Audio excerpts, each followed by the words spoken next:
5.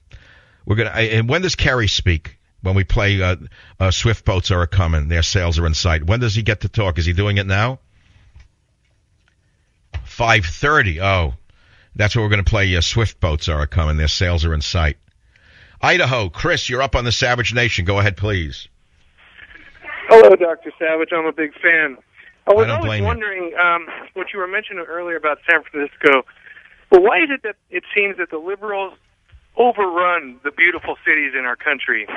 You know, San Francisco, Seattle, Northeast, Northwest. Why do you think that? I don't know. It's a theorem I developed, which is that the higher the LQ, that is the higher the liberal quotient, the higher the LQ, the better coffee you can get, and the better the food is. It's just a pretty interesting phenomenon.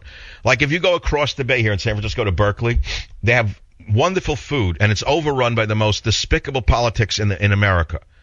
But they're all foodies. I don't know. It's something to do with when you reject God and you don't live for the afterlife and you live only for this life, you become an expert on coffee and food. Interesting. I don't know the exact answer. I'm not a theologian, but if I were forced to write a paper on it, that would be the paper I would write for a sermon.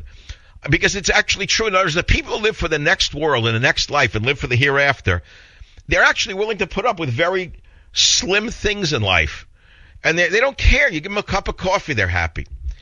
You know, an average meal, they're happy. But here, everything has to be superb and exact, like the ancient Romans or the ancient Greeks.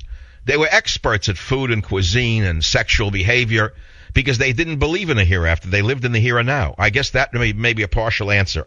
If that's not clairvoyant enough for you, I don't know what else to say. But it's absolutely true that the higher the LQ, the better the food to be found there, and the higher the LQ, the better the varieties of coffee are. There's no question.